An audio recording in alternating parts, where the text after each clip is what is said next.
soldiers.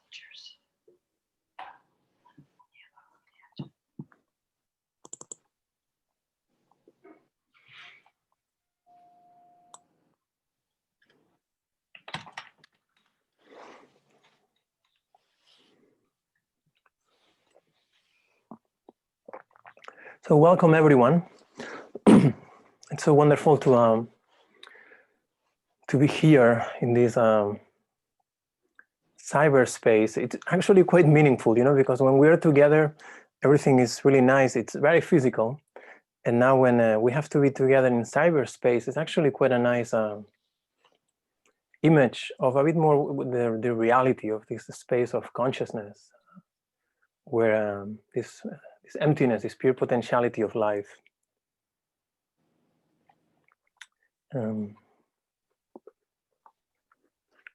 So today we start a very exciting journey. I know it's very exciting for some of you. You have shared that, and it's very exciting for me. Starting a journey of 9 months to cover all the teachings in this book, in Healing Now. That some of you worked with me very closely to help me develop this. So it has been a bit of a joint project. And this morning I was thinking, like, the teachings that are in this book, I started collecting them, I would say maybe about 2 decades, maybe a bit more, but there was especially one day about 2 decades ago. I was at Yosan University in the school where I studied Chinese medicine in Los Angeles, and it was one of the first days that I actually followed an intern to observe how he was treating patients. And I had come, I had my morning classes, and then I went to the Qigong meditation classes that we had pretty much on a daily basis. That was one of the good things of this school, of Yosan. And then I went down and, I just, met with the intern in the interroom that we had there. And, I put my tie and my coat and stuff. We had to wear tie there. And I just, he tells me, when you followed an intern, you were meant to keep your mouth shut. Okay, so the intern was practicing, and you just, sat in a corner, and if the patient wanted, so you observed, and if the patient didn't want, so you just waited outside. So the first patient of the afternoon, I immediately, when I saw him sitting in the chair, I was surprised because I recognized him. I had just watched a movie by the Coen brothers. I think the movie was called The Man Who Was Not There, like a crime movie. And that was actually one of the actors in that movie was the first patient of the afternoon. And he came in and in the room, he says, yeah, sure, so he let me go in. And the story came down to that, this gentleman was extremely stressed out because, he was a Hollywood actor, and there was so much stress in his life, and he was having all these contracts to sign and all these things with managers and productions, and he was very stressed out, and his digestion was a mess, and he had headaches, and all made a lot of sense, So, okay, so, put some needles, leave the room. So we go to the next patient. The next patient was a Mexican lady. She was maybe in her, mid-40s, very sweet lady. She was the manager of a market, like food market in the area. Mom of a couple of teenagers, completely stressed out to her ears. It was like, she was sobbing there. Her mother was sick. The kids were having problems in school. She had these hormonal issues. It was this immense picture of day-to-day reality. It also made a lot of sense. But as I was sitting there, there was something that I couldn't pinpoint. That it didn't match, the story that they were telling, like the first actor and this other woman. It was, I couldn't pinpoint, And then the third client of the that we saw, it was this beautiful African American young girl. She was 11. These beautiful tails, very nice, smiley, all these braided things with sparkly, and as soon as she comes into the room, she again starts sobbing, because she's having problems in school, and issues, with whatever her age, with her friends, something was happening, and she was also feeling really bad, and she was having, from that, she was having also digestive problems, and there was something when I was looking at her, I was looking at her eyes, and there was this light. It's like somebody's telling you, oh, I hate the night is so terrible. But you're looking and you're saying, but it's actually noon. This is incredibly beautiful. So I'm looking at her, and then I see the same image of the woman who we just treated before, and the other gentleman. And they are telling me a story. They are telling us a story that I cannot see at all. I mean, they are telling us of their problems that they are experiencing and living, and their day to day, and when they are completely involved 100%. But my impression is that there is this incredible, exquisite light, divine light of pure awareness and joy. So I'm obviously I'm enjoying myself tremendously looking at this incredible, beautiful being. And at the same time, I'm in awe, but because of the intense degree of suffering, So, and by no means I'm exaggerating, it was incredible. And to this day, I remember it was one of the most beautiful days, I would say, of my life, because it was that instant, immediate, perfect, clear recognition that healing is actually awakening. We, the first client left, the shoulder was better, his stress, whatever. The second person left a little bit relieved. The third person left a little bit relieved. So at the end of the shift, the intern asked me, do you have any questions? And I was kind of processing all this, like in this extreme state of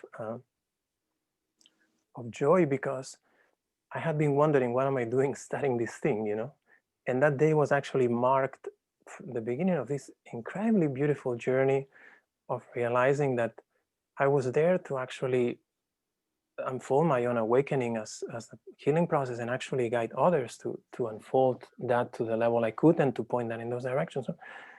So my question to him was something along the lines of, well, first I said, I'm not sure how to word it, and I said, well, how could we actually connect these incredible beings to their fundamental nature, so they could realize who they truly are,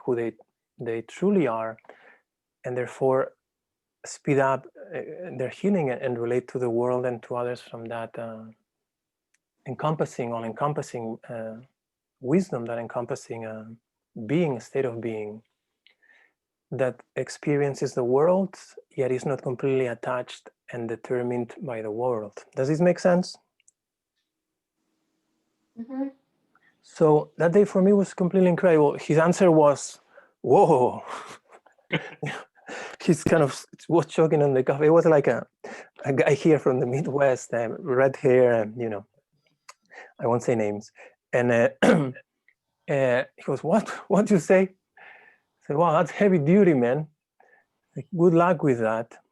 And so then I realized, oh, what I'm perceiving, he's not perceiving. That didn't make me special or in any way. I mean, it was just a matter of, it was a matter of, wow, this is something truly, truly unique. The ability of really experiencing what is it that is an extraordinary life. So that day for me was completely incredible. And since day has been about 2 decades of really, I remember that day. From there I went down to there was a Mexican restaurant down the street, Comiendo, like a very nice fast food Mexican place, real Mexican. And I was just sitting there waiting for my food, observing people, observing myself, observing just the situation, and realizing that the essence of everything that we have to do is simply to become aware of our being. That's the whole practice. That's what this whole book is about.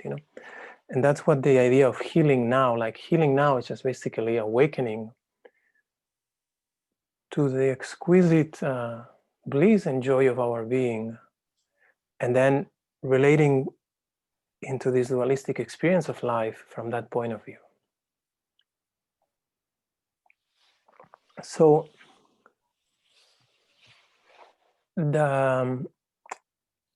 the idea of, you know, acupuncture, herbs, you know, Western medicine, meditation, all these different techniques, they fall within what we call the three categories, okay? And this is all an introduction to the class and to the book and to this journey. And for me, it's very important. These classes are open, you know, you can come and go as it works in your schedule.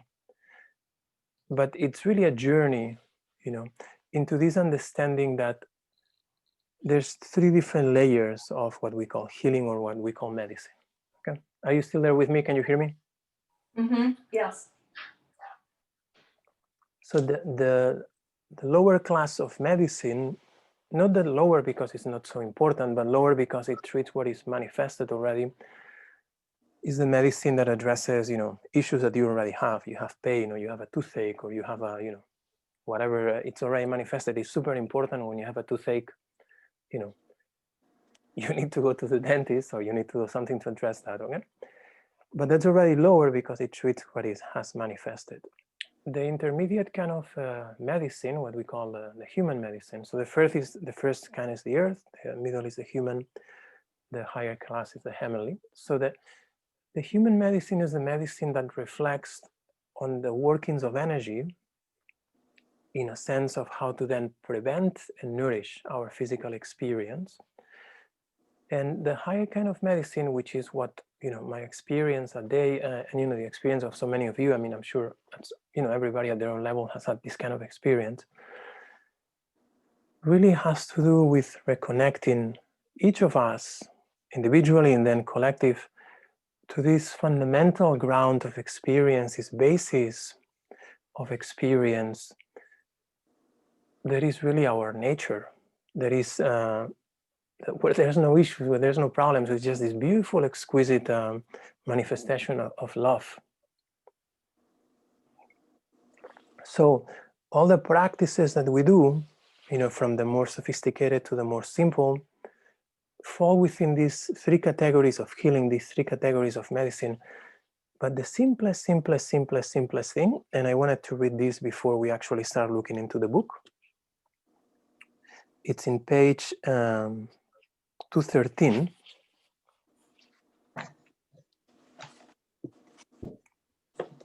So it's actually the last paragraph of 213, which is in a sense the last paragraph of the book. So I wanted to start with the end. I just want to give you a spoiler, just in case you know, you decide that you have other things to do or not. The essence of it all is to live in a state of wakeful, loving, and joyful presence whenever and wherever we are. So that's the whole journey, you know, to live in a state of wakeful, to live in a state of loving, to live in a state of naturally then joyful presence whenever and wherever we are. Once we are connected to this idea of now, of healing now, and we understand that healing is about revealing, that healing is about awakening, everything that comes into our life is part of an extraordinary life. You know, like the title of this class is Awakening an Extraordinary Life in Extraordinary Times.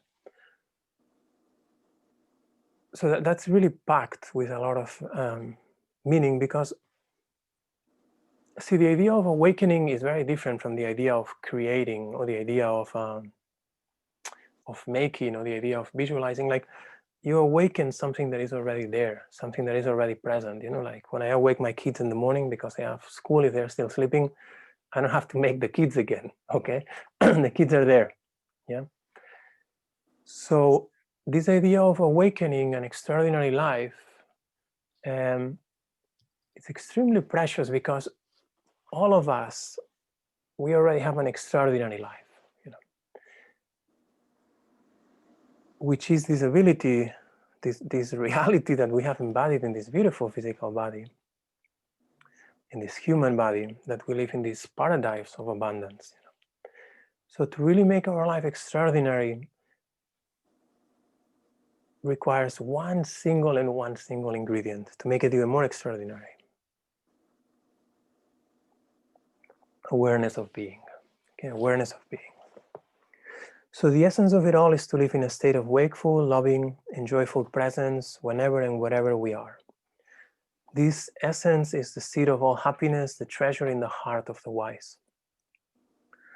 So if you could remember, or if you could keep something really treasure, something in your mind, in your heart, in your actions, in your words, this very well could be it.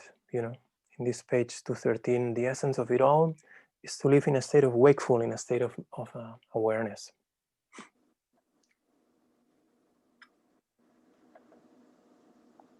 So somebody the other day asked me, so what is this class that you teach about? What is it about? So it took me how can we simplify it? So I thought, this is really about reflecting and practicing the path of cultivating loving, mindful awareness to experience well-being and awakening, and how to apply that to our daily life for our well-being, our personal growth, our spiritual awakening, and that of our community and our family.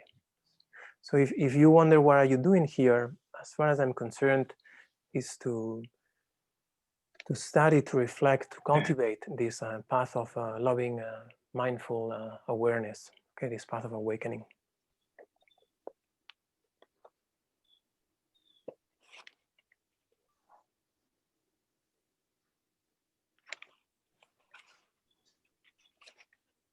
And the interesting thing is, like, there's no need for any books, there's no need for any classes, there's no need for, it's so simple that just about connecting. Can you experience this sense of I-ness right now, right here?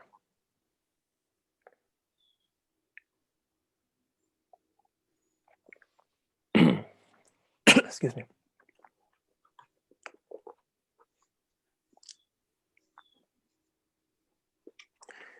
So, Healing Now, super excited. We're going to read it from cover to cover. I'll read parts and I will reflect on it.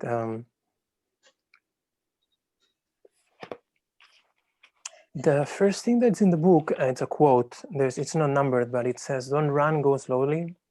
It is only to yourself that you have to go." And this is what I observed that day, and I reflected. I've been reflecting on these things. Either I'm pretty dumb, which it's certainly a possibility. I've been called that before. Or this is so fundamental that it requires all this. I've been reflecting on this for 2 decades, and it really comes down to this beautiful, exquisite sentence, verses. Don't run, go slowly. It is only to yourself that you have to go. Don't run doesn't mean you have to run or not. Sometimes you have to run, you want to go for a run. Sometimes you're going to miss a plane, okay? Or stay in the present. Whatever you do, stay in the present. See, the people that were in that room that day, that were sharing their grief and their problems, were sobbing because they needed an emotional release. Sometimes, you need an emotional release. Okay, sometimes you just need somebody to hug you for a moment, and then you just keep going. Okay, nothing wrong with that. It's actually very beautiful. But if you abide in this sense of presence right now, you realize that in really this very precise moment, there's no issue whatsoever. So it is only to yourself that you have to go. It is only to you this experience of openness, of I-ness in this very present moment.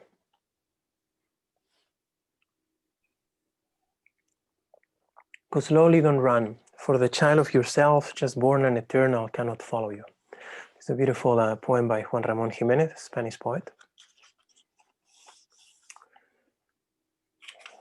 So the contents, and there's the acknowledgements.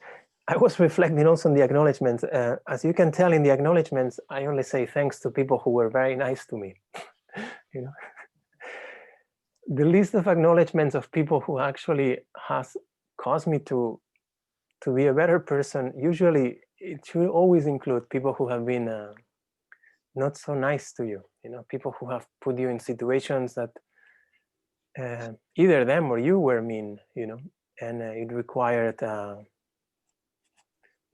you to really sharpen your patience, sharpen your love, sharpen your understanding, you know. So to those of all of those who are not acknowledged here, I acknowledge now, you know, and I thank them, and I praise them for their kindness.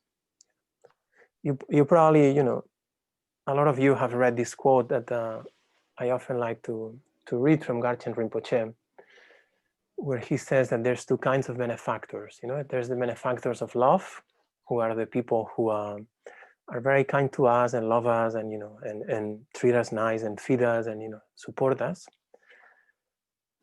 And then there are the benefactors of patience, you know, who are the people who are mean to us, the people who do things that we don't approve, the people who do things that we dislike, you know, that don't match our values, you know. So Garchen Rinpoche, in his Infinite Wisdom, says the benefactors of love, these people that are nice to you, in terms of treading your path to awakening and liberation, are pretty much useless, you know. It's like going to the gym but not getting any weights, you know. The benefactors of patience, the benefactors of the people, the situations that are giving you a hard time, those are the ones that are cultivating your muscles for awakening, for liberation, for joy and freedom, you know. So there's a reflection there. So we're in page 1 now. We're going to read a bit from the book, and then we'll do some practices.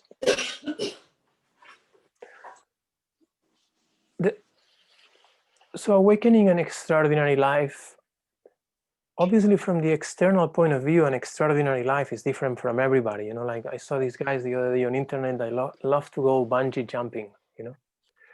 And sounds good for them, but certainly bungee jumping doesn't fit on my definition of an extraordinary life. Okay.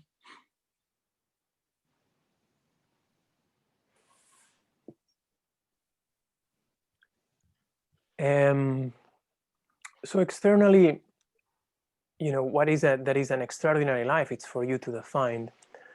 Emotionally and in terms of the mind, this is what we're interested of studying together. And the true reality is like an extraordinary life. It's a process, it's in progress, it's obviously always changing, but it's always an expression of love. You know, there's these two basic polarities. One polarity is fear, the other polarity is love. Even fear is an expression of love because it's something that protects, that, you know, is an intention of protecting us or others at some level. But so this is why really the essence of the whole book is also contained in this first sentence. Healing is an expression of love. And, you know, you can say to yourself, like I said many times to myself or to others, no, but I'm a very loving person, you know. So we have to really reflect on what is the kind of love we are talking here, okay? Because this is what it comes down to. So the greater our love towards others, the world, and ourselves, the more well-being and happiness we experience. Okay, so now it comes. This love, though, is not the common worldly love, where good intentions are mixed with hope, fear, attachment, and jealousy. I've been watching The Bachelor with my daughter. You know, this show on that, you know, there's this man with 27 or 30 women, and he kind of narrows down. He keeps selecting until he proposes to one. Okay, and it was very interesting because very interesting. Let's say it was entertaining. So we've watched, I don't know, 13, 15 chapters. I don't know how many chapters. Okay, so we sit in the sofa and we just have a good time. It's a nice way for me to hang out with my daughter. And so everything is perfect. Everything is peachy and rosy. And until the first conflict comes with the bachelor and one girl, everything is, then names are called, they split, you know? And I say, how telling, this is exactly the kind of worldly love. It's the perfect example. You know, there's all these interests, and there's all these projections, and there's all this sense of duality, you know, implied and imprinted. And then it is love, and in a fraction of a second it is indifference, and in a fraction of a second it is hate. You were my best friend, now you're my worst enemy. Okay? So you understand all this very easily. I don't have to give you many details. So the healing that is an expression of love, or the love that expresses itself into healing, is a love that arises out of the recognition, again on the first paragraph of page 1, or at least a theoretical understanding, something that points in that direction, of our divine and perfectly pure nature. I shared this story with you about the story, I call it the 6 eyes and the light of the heart. That's part of something that I'm working on, about this story. When I was at Yosan and I saw this, we saw these 3 patients, and they were telling me a story that it really was not matching with what I was perceiving. I could, you know, understand what they were saying, and obviously, you know, think of ways and hope that they feel better, you know. Okay, so that's why they were there. But there's a recognition of an experience of what we call unconditional or boundless love.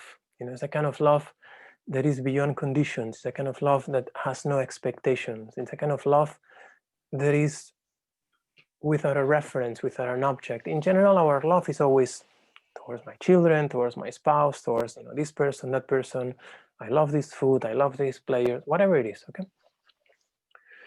There's a kind of love that is an experience of just simply being present in the sense of I-ness of one's being.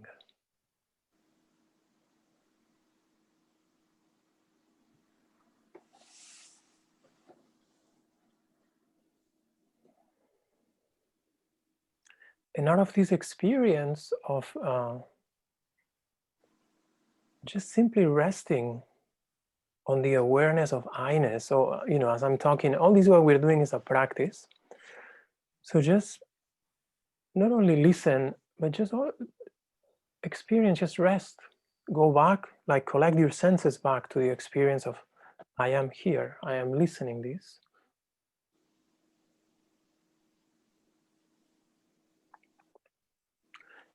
And it is from that experience of presence that this love that heals arises. It is from this experience of being that whomever is with us will be heard, you know. And one of the complaints of all these girls that adored The Bachelor until they had a chance to bitch about him because he didn't choose them, and then, you know, it seemed that they were bitter, is that they didn't feel heard. You know, that he had always one more story, but he never heard them. Okay. I treat so many people here at the office that they come for, you know, for all sorts of issues, but the fundamental issue so often is just relationships, not being heard. My husband doesn't hear me. That's the main thing that I hear here. Men usually are completely oblivious of being heard or not. So if we want to be of service to ourselves and others, if we want to really experience this fineness of an extraordinary life, just resting in the present moment.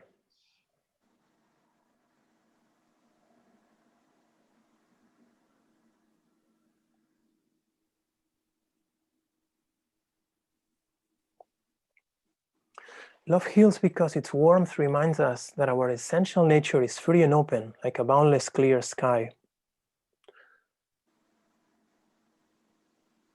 So when one rests in this experience of the present moment, it's very obvious. I mean, there's no doubt. You know, you're thinking, you're dispersed, you're worrying about the future, you are reminiscing the past. And then for a moment you stop, connect with the present. And there's a sense of openness, you know, because this present really contains this, what we call this pure potentiality of all life.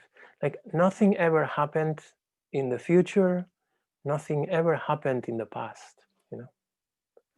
When Jim is working with his clay, you know.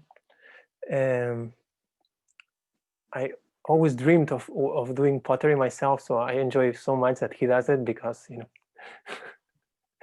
okay, maybe in a different lifetime. But so when I've observed in the past somebody who is working with clay, you know, it's like the elements, and you can tell, like, the awareness of the person really determines, you know, how the clay is, you know, taking shape. Yeah.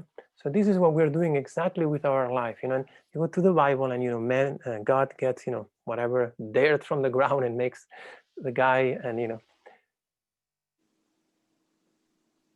but it is when it blows into his nostrils and his face, the breath of life, this very present moment.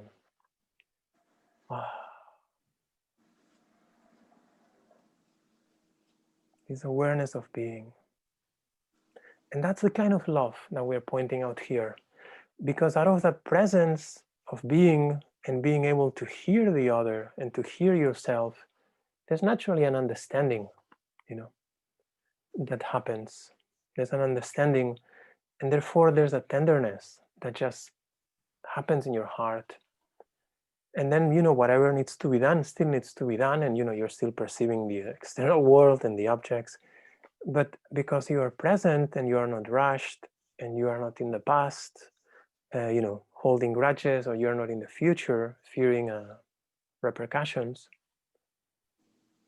Oh, how exquisite.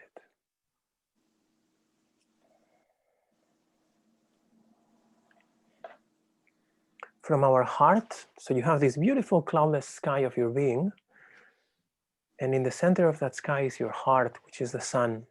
Then there's these blissful sun rays of love, these blissful sun rays of well-being shining in all directions. Okay. Unimpeded, these sun rays radiate through our actions, our words, our thoughts. So, you know, you see somebody who is verbally kind, physically kind, mentally kind, you know. There's this generosity, there's this joy, there's this compassion. That doesn't mean you're a doormat, you know, but whatever you do, it doesn't come from anger. Okay. Jan, my son, the other day, he's been studying, you know, these things and Buddhism for a while, and the other day he was asking me, he said, well, can you be firm and still be compassionate? I said, yeah, of course. I mean, you have to do what you have to do, you know. I mean, some of the most compassionate deities are wrathful deities. Okay. Externally, there's an appearance, but internally, there's this love. One of the main virtues that we know when we're present is optimism. And this is probably one of the most needed things that we need right now.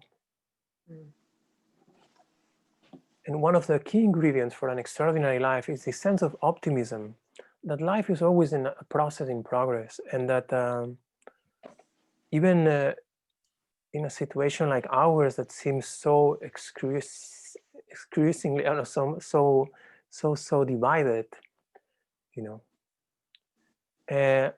everyone at the end of the day wants the same thing, that is a happy life, and to be of benefit to those that in some way, you know, to those that are close to them. And so we can agree on that. So then there's the seed for optimism. So when you're present, there's this natural radiance of these virtues. Okay? And one of the most beautiful qualities of somebody who is connected to this sense of being in the present, this sense of an extraordinary life, is this optimism that leads to a sense of abundance, you know. Because one can recognize that in the smallest of the smallest, the whole universe, the biggest of the biggest, is contained, you know. And therefore there's this natural sense of just being at ease. And again, this is a process. A lot of these things I've heard my teachers say, or I read in Google. Okay, so I'm myself in the process, and you know, all these are reflections that I've been doing, and so I'm just sharing them with you.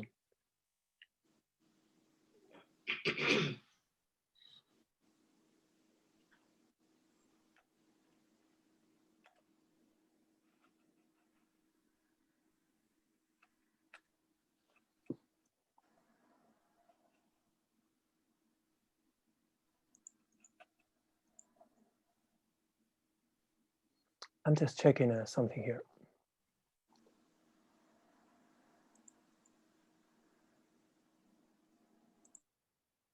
Okay.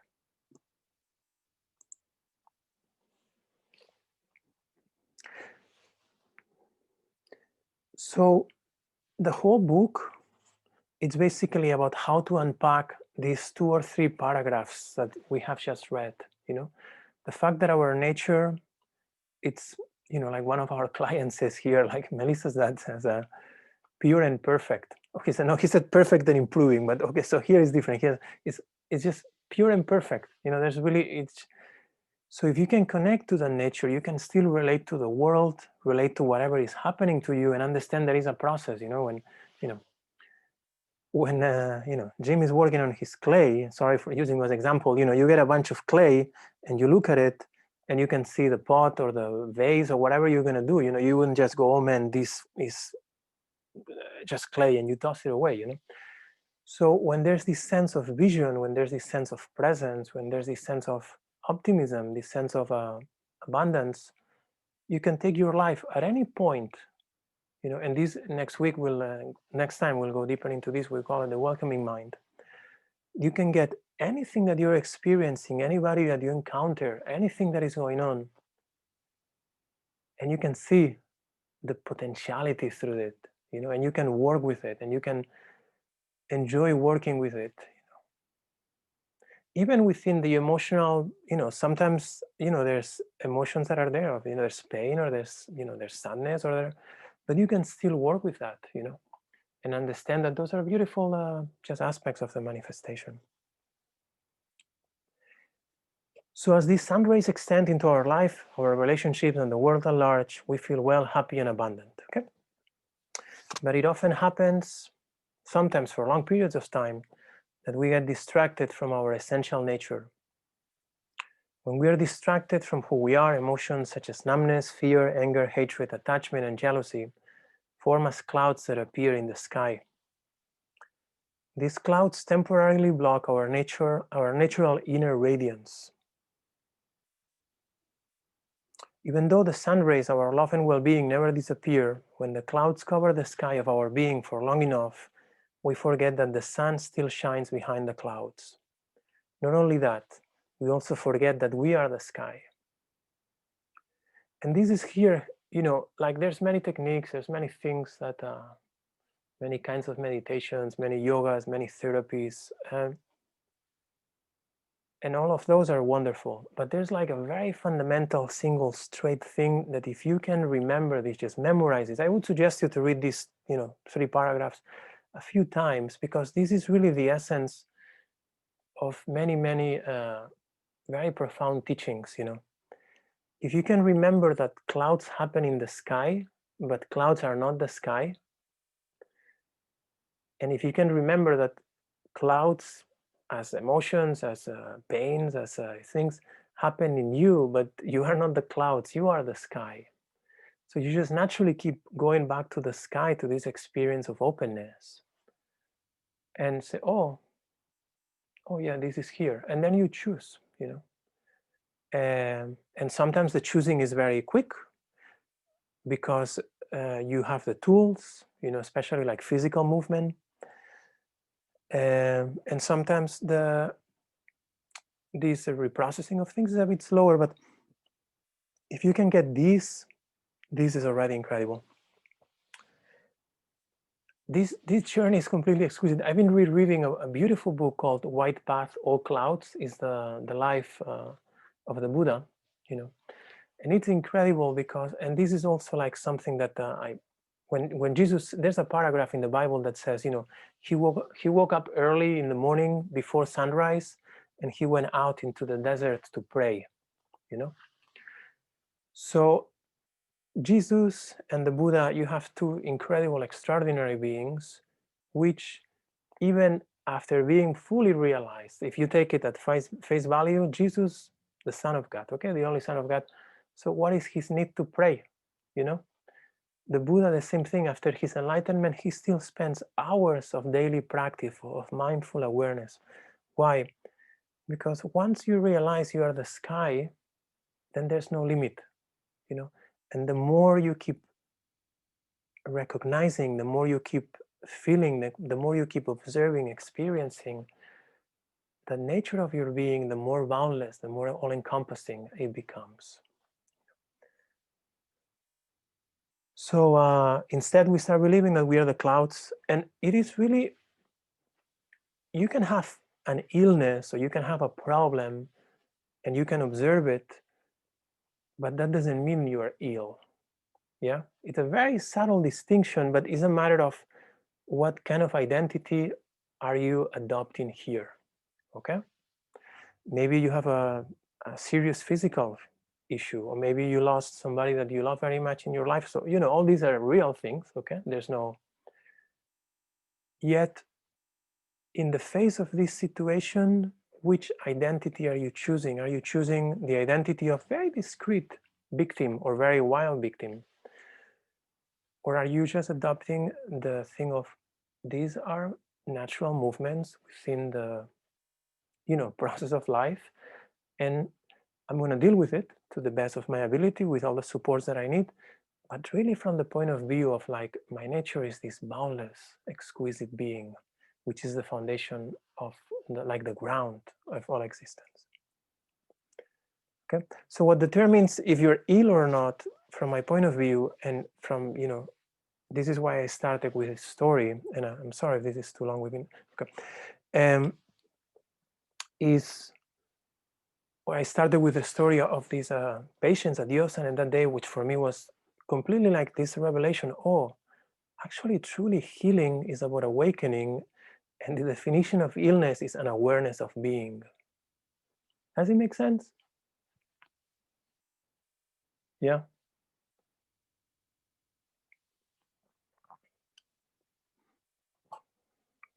I hope so, because this is really the super fundamental here. Okay, so the rest of this chapter goes about, what is it that is healing meditation? So basically, healing meditation is a system of practices that is inviting us to remember the vastness of our being. It's inviting us to remember what is it that we are. And it does this by encouraging us to focus on that which is beneficial for us. This lady the other day came in, and she was very upset because somebody had caused a problem to a dog in her neighborhood. She says very angrily, "I hate people who hate dogs." Oh no, she said, "I hate people who hate animals." I mean, I'm just using this as an example, no criticism, okay? I get angry often. I mean, for one, people and animals, people are animals, we're animals, even though we don't like it. But we will never be able to solve hate by hating more, So the whole point of the healing meditation system, now we're going to do a first practice, is to really point to this essential nature of our being and to its virtues, under any circumstance, like the worst thing that you could imagine. Let's say the most loving person to you, the person that you love the most, is dying, or you are dying. Okay, maybe one of your children is dying. I have 4 children, so I can say this. Even in that situation, you can still apply this, and that situation will be something completely different of if you just attach to the situation as the situation being just completely final. Okay, you're going bankrupt, you're anything that you think, oh, this is totally the end. But if you can just abide in this sense of presence and then realize, oh, there's a difference between the sun, the clouds, and the sky of my being, and you rest on the sky of your being, it's a completely different story. Okay, so I will let you read those things, the rest of the paragraph. By inspiring us to renew our view of life, healing meditation guides us to reawaken well-being in our body, positive emotions in our heart, insight in our mind, and clarity in our consciousness. So, through the practice of healing meditation, we want to improve our health. We want to develop more and more time focusing on positive emotions. We want to develop this ability to perceive beyond appearances. This is insight in our mind, to look at things and to realize that things are just expressions of consciousness, but that the natural foundation of all those things is this single consciousness, which, if you were a Catholic or a Christian or a Hindu or a Muslim, you would call God. If you were a Buddhist, this foundation of all things, you would just call shunyata, emptiness, or the dharmata. If you were a Taoist, you would call this thing the Tao, that which we cannot speak of.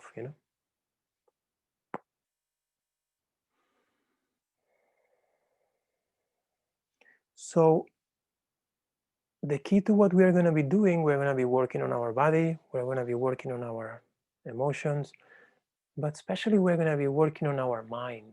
We're going to be working on our points of view, because it's those points of view that hold the energy patterns that allow us either to transform our life and heal, or to remain stuck in whatever it is that is making us feel unease.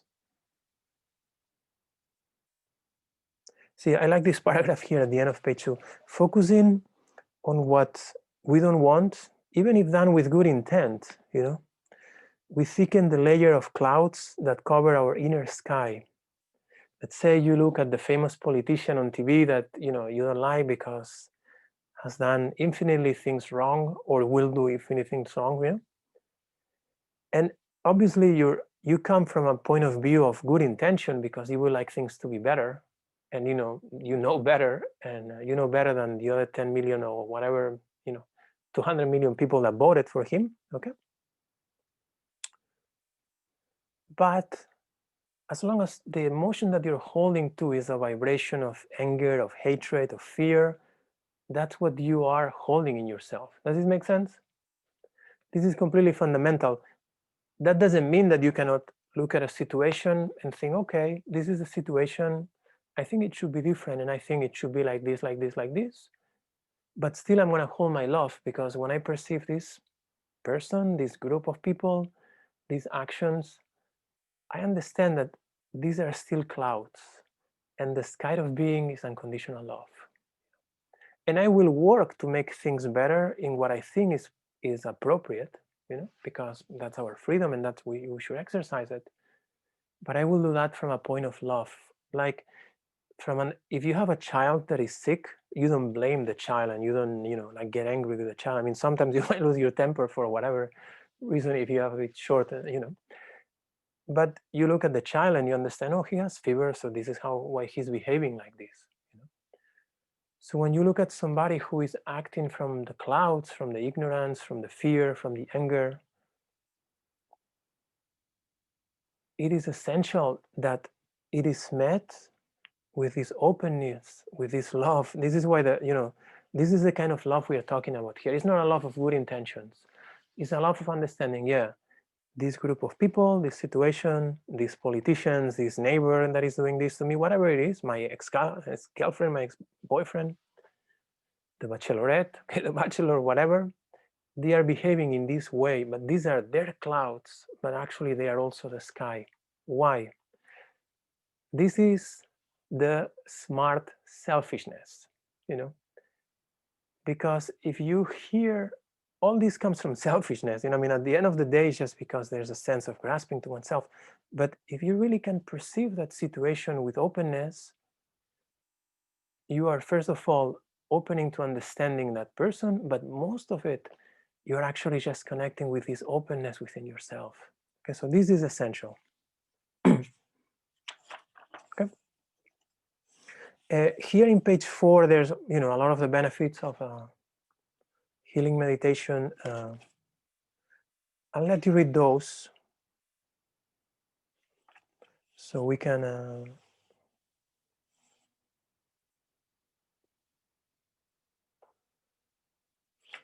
You can read those on your own.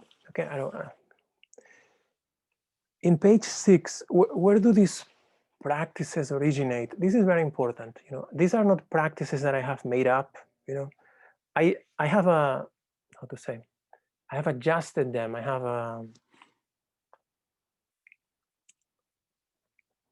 redefined them based on my experience of practicing them for a long time to what I consider is more essential and more beneficial. But these practices are ancient practices. These practices have been practiced unbroken for thousands of years from a lot of people, by a lot of people who actually attained liberation. You know, a lot of people, liberation from what? Liberation from grasping at this idea of individual self that causes conflict, okay? Liberation from limitation, liberation from suffering, you know? And freedom for what? Freedom just for expressing really your true nature, you know? Anybody who is an artist or who is a musician or, you know, knows that no matter how well you play, you know that you could still play better. Yeah, there's always this sense of limitation. You know, it's being embodied in a human condition. As long as we are bounded by the human condition, there's always this sense of limitation. You might be a parent and you might be doing a great job, and internally there's still, you know, in my case, there's always a doubt. You know, so am I really doing? You know, could I be doing better? You know, so when we attain this kind of freedom that, you know, the sages speak through these practices, it's really to enter into this state of boundless primordial wisdom, this certainty and this freedom to really embody what is our true potential. And this can be applied to anything you do. So to the ancestors of the practices, you know, we pay homage and we express our gratitude. And here in page 6, there's a very simple practice. Let's do this first practice now for 3 minutes.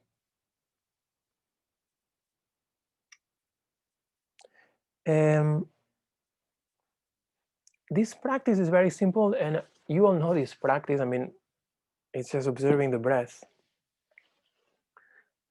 But there's an issue with, as we learn meditation, very often we start letting go of the basics for practices that might be a bit more, seem more advanced or more intricate.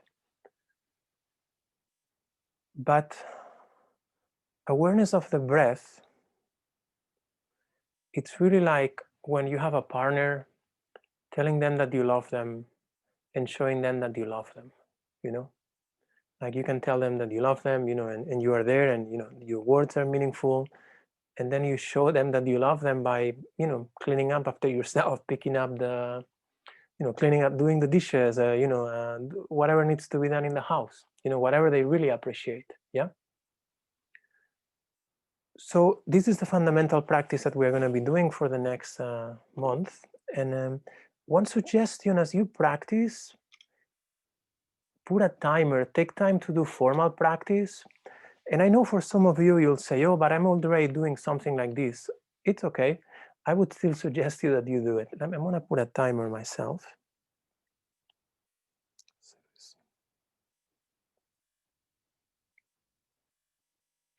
Okay, so we're in page 6.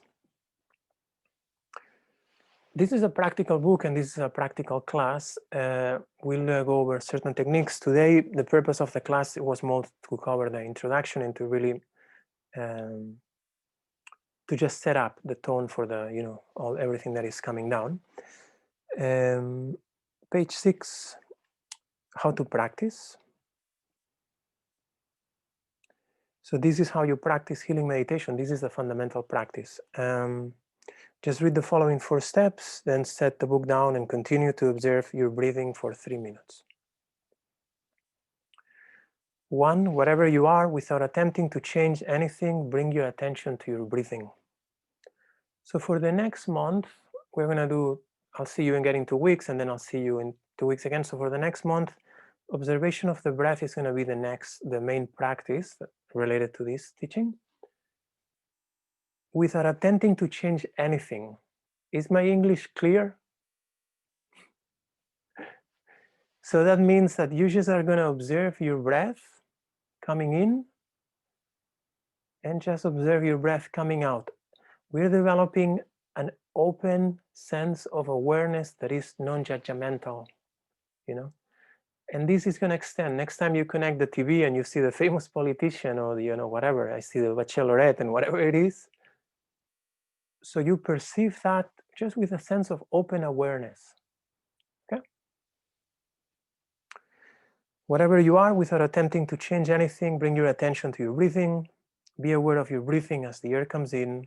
Be aware of your breathing as the air goes out. Allow your body and mind to relax as you observe the natural rhythm of your breathing. So this is what needs to be done. Okay, page 6, everyone has a book.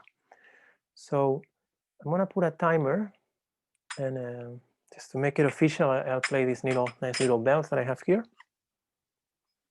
Okay. So we're gonna do a 3-minute practice, very simple. And the practice is observe your breath coming in, observe your breath coming out. Sit however you want, eyes open, eyes closed, it doesn't matter.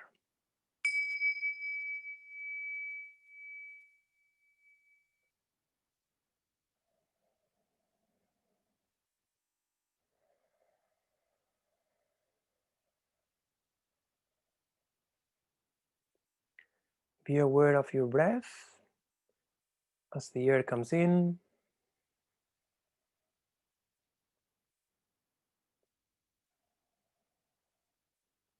and be aware of your breath as the air goes out.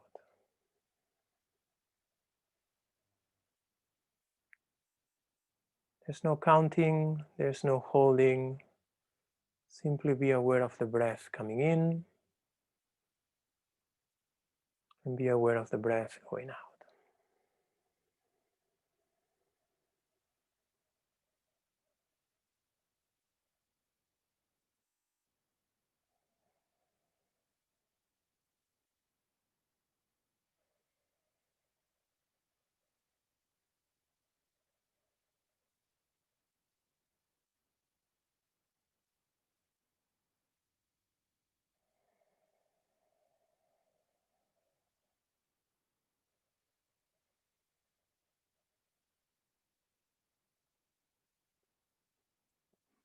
The mind will take you places. So as soon as you realize the mind has taken you places, just bring the breath again to the attention to the breath coming in and the attention to the breath coming out.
So that was 3 minutes.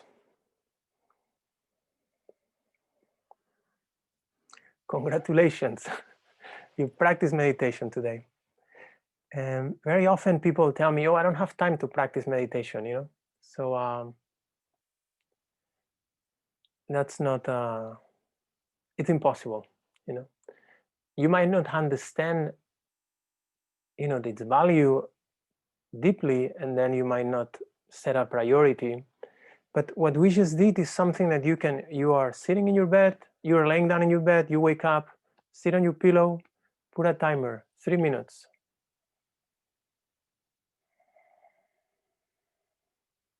And you just did your meditation practice for the day, you know. So I encourage you to do that. Then we'll do another practice in a moment. I want to go to the page. Here in page 8, it explains how to practice. I think ideally for everyone who wants to, you know, really reap a bit deeper benefits of this, you know, we should set up aside, you know, 30 minutes to an hour if you can, you know, a few minutes in the morning, maybe 15 minutes in the morning, 15 minutes in the evening, to reflect on some of these teachings and to do a bit practice. You could also just do the 3-minute meditation, whatever works for you. But obviously, like any kind of relationship, you know, if you want to marry someone and, you know, you start a relationship with 3 minutes a day, so it might take a long time for you to get to know them, you know. So weekends are nice. Yeah. So this is all explained here in page 8. It gives you an idea of, you know, how to set up a practice. And usually it's very good to try to practice, if you can, in the same spot every day, to set up a little place where you have your chair or your pillow, and so you don't have to move back and forth. It's not necessary, so don't come in 2 weeks and tell me, oh, I couldn't start practicing because I didn't find the perfect pillow. Target didn't have my color, or, you know, it's not like that. You know, you practice whatever you can. Okay, but if it's possible, you set up a space that's better. Then page 9, reflecting on our motivation. This is really the key to our practices, and this is really one of the unique features that distinguishes our type of motivation, our type of practice from all other meditations that I have ever encountered. Okay, it's the emphasis on the motivation. Okay, so we have said many times, for those of you who listen, you know, to these teachings for the first time, our practices are divided in what we call the 3 excellences, which is perfect motivation or pure motivation, perfect practice, perfect dedication. So that means that at the beginning of your practice, before you do those 3 minutes or those 10 minutes, before you do your yoga session, you really reflect, why is it that I'm practicing? Why am I taking the time to do this? Okay. And it is through that reflection that you start understanding the value of your meditation. So once you read in page 4 and 5, when you read the benefits of practicing healing meditation, so you'll see there are some of the personal benefits for health, for your well-being, for your clarity, for your project, whatever it is. So that's what we call the personal motivation. Okay. So in general, there's 2 reasons. There's the personal motivation, and then so what we call the altruistic. The main reason usually why we start practicing, and this is all in page 9,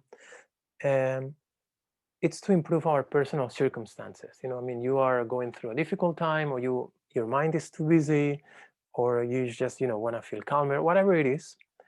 You just want to improve something in yourself, and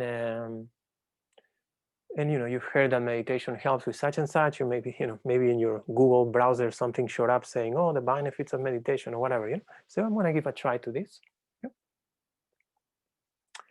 Our personal motivation is essential because it's really something that keeps our personal interest, you know, to practice.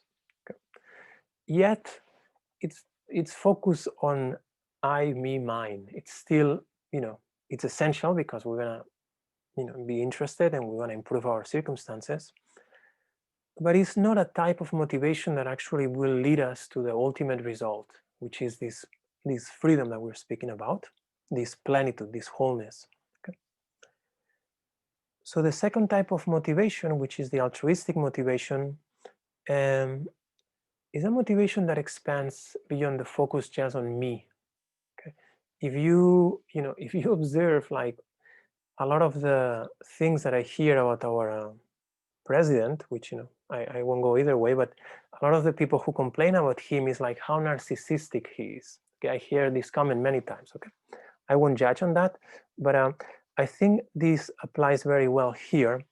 Like, aren't we all so narcissistic? Aren't we all so self-focused on this sense of me, mine, my car? If you hear somebody saying, "Oh, they stole my car," you say, "Oh, I'm sorry for you." But if your car is stolen, now this me is very different. Yeah. So we are all completely focused on me. Our hearts kind of extend a bit more, maybe, but okay.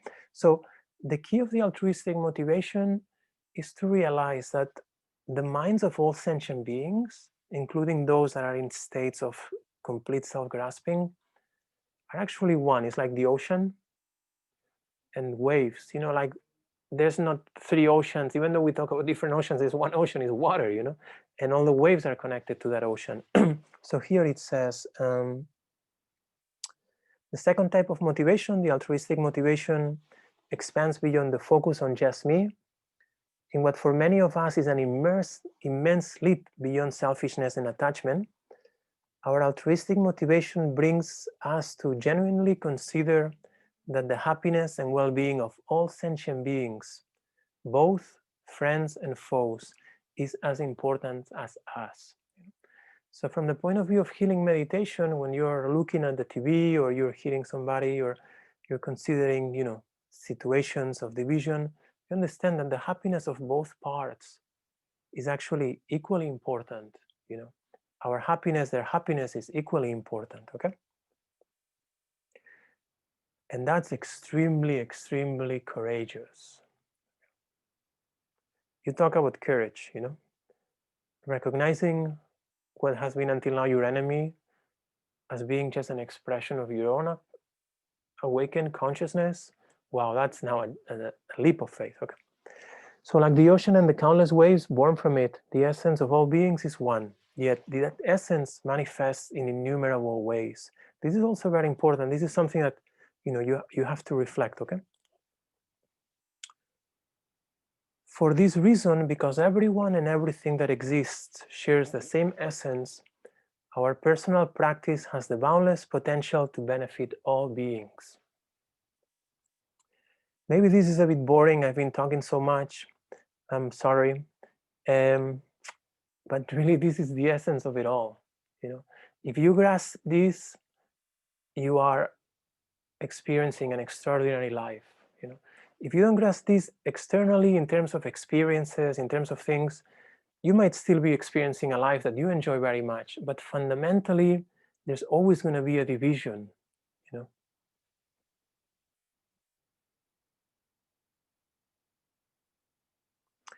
By expanding our field of intention, the virtues of our heart can naturally mature from the limited me to the universal we.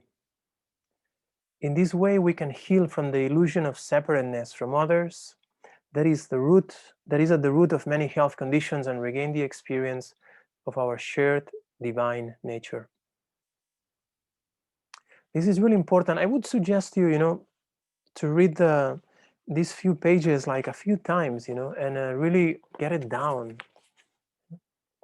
So setting up our motivation, even in each of the practices, before you start your practice, always start setting up your motivation. So for your personal motivation, and this is something that is kind of homework for you if you want to take it, think of what you like to accomplish in your life through this practice. If you're seeing the journey that we start today as a 9-month journey, that you're thinking, whenever you can, you join, but you still are thinking, I'm gonna go through all the sequence.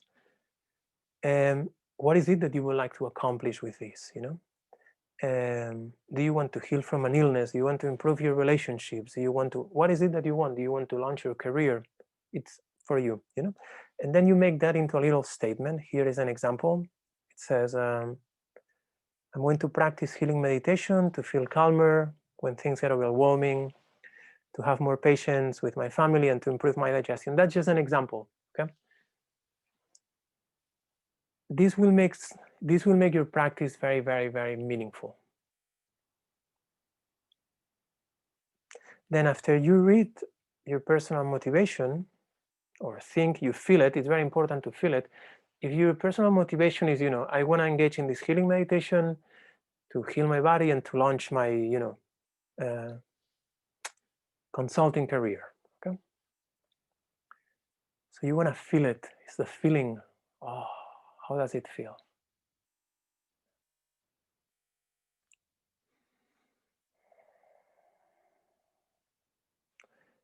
And then after you read or think your personal motivation, then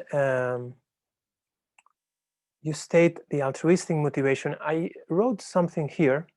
I think it's rather encompassing. You can modify it, or you can, write your own. But I would suggest, at least at the beginning, to use this one. I'm going to practice healing meditation to benefit both myself and all other beings without exception. Without exception is the key here. Okay, all beings without exception. May my practice generate an infinite ripple of healing, well-being, and awakening across all time and space. May the illnesses of all beings be healed, and may they never occur again. May my practice bring joy and clarity to all beings, helping all of us become aware of our perfect essence. May we have the courage to recognize the same perfect essence within everyone and everything. May this recognition awaken healing, peace, joy, and love within each of us throughout all of existence. I want to change something here in the setup with the light right now because it's a bit dark. I'm going to turn off the camera. I'm going to give you 2 or 3 minutes to reflect on the motivation and to reflect on what we have talked so far. Is that okay? Yes? Okay. Yeah. Yes, thank So you. I'll be back in 2 or 3 minutes.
Can you hear me and see me? Welcome. Yes, Okay, we're good. okay. So let's do the same 3-minute practice again. But now this time we're going to do it first reading the motivation. So just think of your personal motivation, whatever it is that you are. And if you didn't come up with one, it's okay too, no pressure there. So the most important thing is the altruistic motivation. So even if you just read the altruistic, is okay. So then before the practice, you really say, okay, I'm going to practice. It's very deliberate, I'm going to practice healing meditation to benefit both myself and all other sentient beings without exception. May my practice generate an infinite ripple of healing, well-being, and awakening across all time and space. May the illnesses of all beings be healed and may they never occur again. May my practice bring joy and clarity to all beings, helping all of us become aware of our perfect essence. May we have the courage to recognize the same perfect essence within everyone and everything. May this recognition awaken healing, joy, peace, and love within each of us throughout all of existence. So I'm gonna practice, you're gonna practice healing meditation, and then you would put your little timer, if you have a timer, play the bells for them. And the instruction is the same thing, just observe the breath in and out for 3 minutes.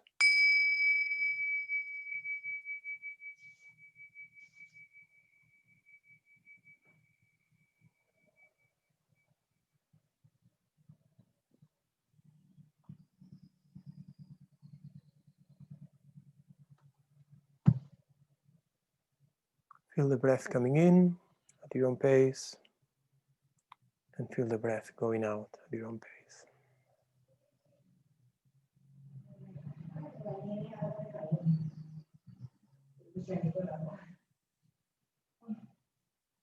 Esto la verdad porque me llené de agua y jabón. Ay, qué cúbica, Paola. Recuerda, herencia mía, el mapa mundi y la cajita de carnet.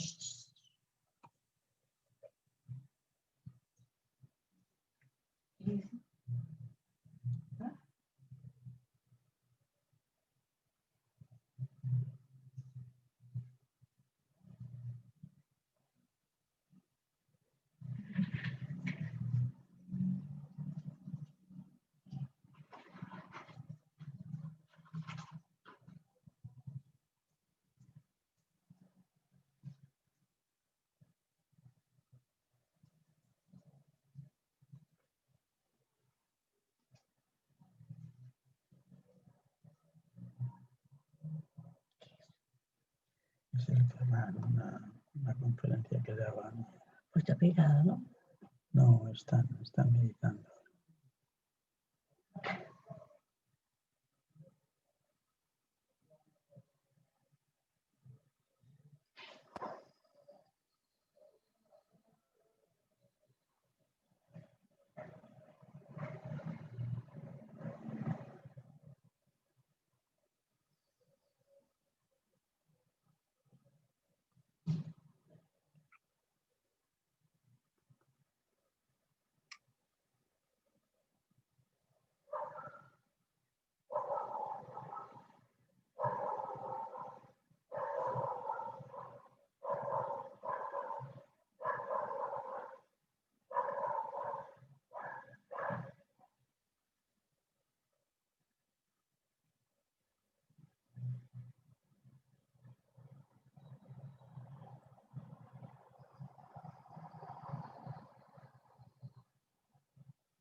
So at the end of the 3 minutes or whatever minute you can practice, 10, 20, 30, whatever you want to prefer to practice or have time. The third part of our practice is, so we have the motivation at the beginning, then we have the actual practice, then we have the dedication of benefit. The dedication of, like, the motivation and the dedication are similar, but they are different. Like the motivation points out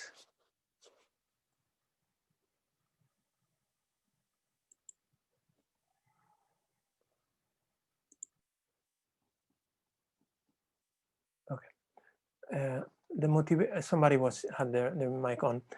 The motivation points out the direction of our practice. The dedication seals. You can think of the dedication almost as that which you did a job and you go get the rewards. Okay, it's what seals. It's what makes the merit and the benefit of your practice to stay present from now on. So the dedication is essential. So you do the motivation as it explained in page 10. You do your practice. We'll be switching practices every 2 weeks.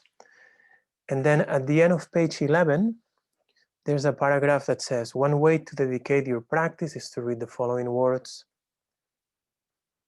By the merit of having practiced healing meditation for the benefit of myself and all other beings, may all beings without exception be well and happy. May there be peace in all lands, prosperity in all households, and joy in all hearts, across all time and space. And may all the motivation prayers made for the well-being of beings become a reality. So you read this once and then you just feel that this becomes so. You can visualize the world happy, whatever it is, but just have this certainty that you have that something that is very special. You have awakened a personal motivation to direct your life. You have awakened an altruistic motivation, a collective motivation to generate benefit for others, benefit for this world. You have practiced with full awareness, in this case observing the breath, bringing your mind to the breath. Bring your mind to the bell. Can you hear the siren? And then, because that is so unique and so special, the Buddha says with one single breath you can attain awakening. You know, Jesus in the Gospel of John, very beautiful. It's exquisite. Abide in me as I in you. So there's this awareness, there's this presence that when our senses collect, we connect again. You know, and that's actually the essence of all this. It's truly unique. So then we wish that what we have done, the merit of having practiced this meditation, it's of benefit for all sentient beings, okay? For ourselves and all others. This same structure of motivation, perfect practice, and dedication, you can use it for anything you do. You could start your pottery session by saying, to have fun with myself, to create this beautiful artwork, and to generate benefit for all sentient beings, I'm gonna do my pottery session, or I'm just using pottery as anything you're doing. And then at the end, when you complete, you say, by the merit of having practiced, the art of pottery, by the merit of having gone to work today, by the merit of having attended this Zoom meeting, by the merit of having, raked the leaves. Now this time of the year is coming. Yeah, anything. If you do it with a motivation that is to be of benefit to yourself and others, and then you do it with awareness, and then you dedicate the merit, that becomes the supreme kind of practice. That means a practice that is an extraordinary practice, and it's that kind of practice that within our context sets up the foundation for an extraordinary life. It's noon now. I'm sorry, if it's okay with you, if you need to go, you can go. I want to cover just a couple more things. I didn't know how the time was going to go. Here at the end of the dedication in page 14, there's a link to the other website that we have, where all the practices for the book are audio or video recorded there. So if you want to support for your practice, you can use that practice. The first practice is healing with the breath, healing the breath of life. We'll discuss that next week, but you can use that one. Okay, it's the practice, the breath of life. It's on page 21. So in terms of practice, what I would like everybody to do these 2 weeks, it's to reflect on your motivation, to be present throughout the day, and then, you know, if possible, in the morning and in the evening, dedicate at least 3 minutes. If you do 3 minutes, it's already fantastic. Reading the motivation, doing your 3 minutes of observing the breath, and then doing the dedication. Okay, for as far as we're concerned now, that's a complete practice. Is that clear? Are there any questions about that? If you can, okay, I think it's very simple. I understand all this is very basic for all of you, but it's so essential to the basics. I mean, you know, I mean, the basics are the basics for a reason. They are not the basics because they are optional, you know. And the basics is the foundations, you know. And they are going to help us thread the path. I wanted to discuss something like, you know, I call a coaching strategy, the journey, the hero's journey, awareness of being. I don't want to go into this too lengthy now because it's already noon, and you know I don't want to go much over time. But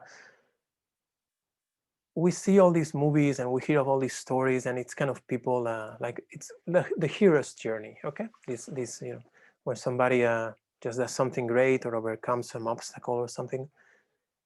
So from the point of view of these teachings, from the point of view of this, you know, cycle of teachings we're doing together now, the hero's journey, I don't know if there's a female hero word, so you can put there like female. I don't know if you say hero for both male and female, but you understand.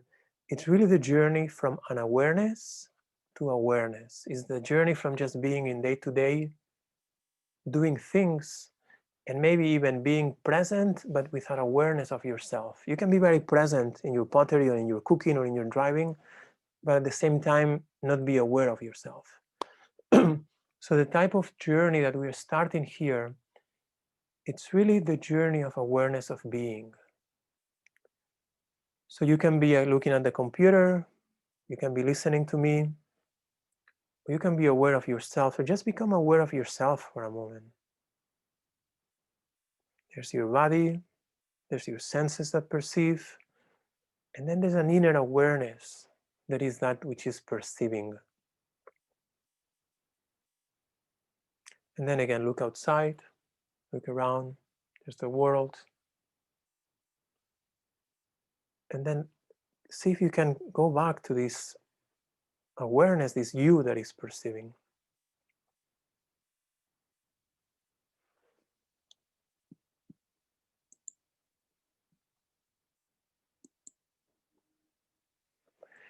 So this is what I would really like you to get from today. I know all the other things you know, so, or you know, most of you know, and they are very important. But I think everything I say, I tell you, oh, this is what I really want you to get from today. So this is what we're doing now. Like there's this experience of I-ness that is not connected to the senses. Like, let's say you're sleeping. Okay, I'll try to make this very simple. You're sleeping, you realize you're awake, you open your eyes, and you look at the world. So your senses are perceiving the world, you know? So there's our perception has these perceives objects, hears sounds, smells. Okay, there's these external objects of the senses. Then there's the internal objects, which are emotions, feelings, sensations, thoughts, images, dreams. Okay? But regardless of the kind of object we are perceiving, there's always a single awareness that is perceiving all the different kinds of objects. Okay? Does this make sense? Carol? Okay? We'll go over these many times, but for now, I just want you to get a sense, see if you can actually just feel yourself.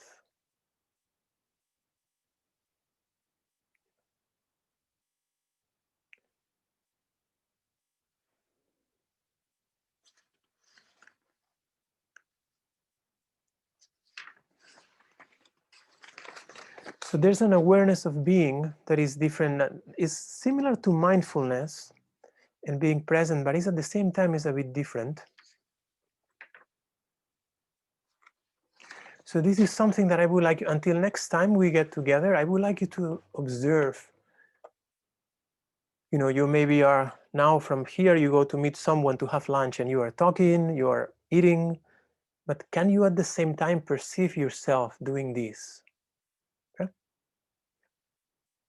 And then you'll start observing, oh, there's certain things that help me be present and aware of myself, and there's certain things that actually take me away. So this is essential. This is very, very important to what we're gonna keep doing here. And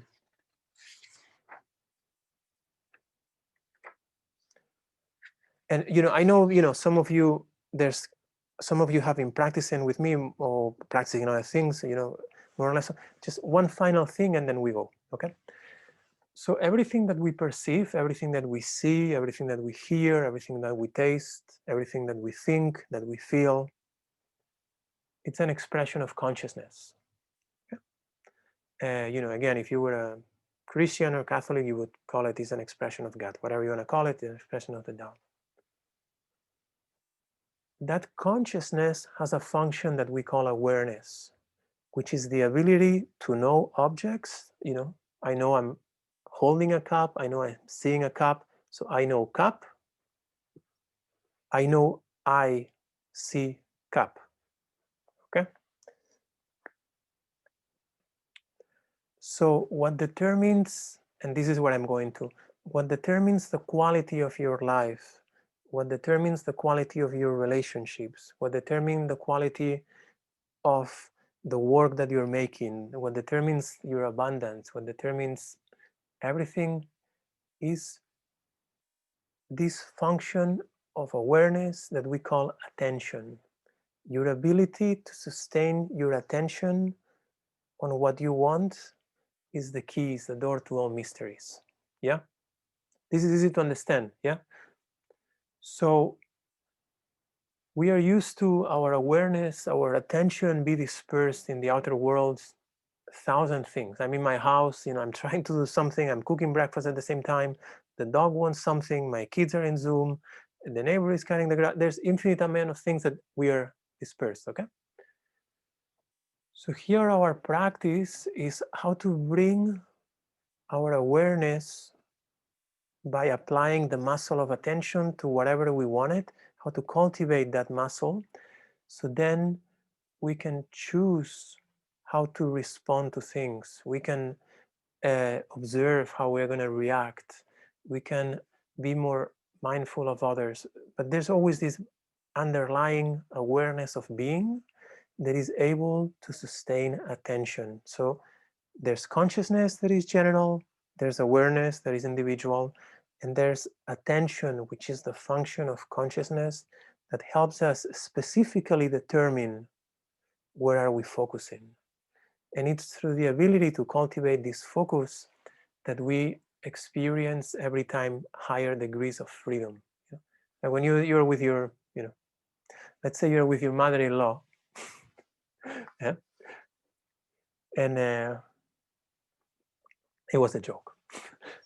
Let's say you're with somebody who pushes your buttons, okay?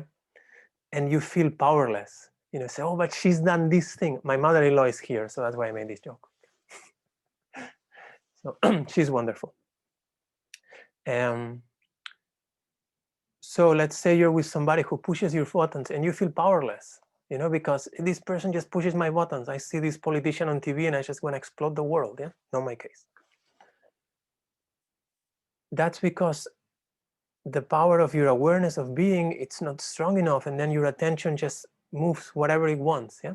So through the practice of awareness of breathing, we're really setting up the foundation for an extraordinary life. Why? Because we're claiming back our power of attention and our power of awareness. And through ever expanding degrees of sustained attention, naturally our love expands and our identity of being the sky expands. So this is, I had many more things, but obviously time is of constraint. So this is the practice of practices. There's many practices what we'll do, but the practice of practices is awareness of being. Awareness of you in this moment. And naturally you becomes wider and wider.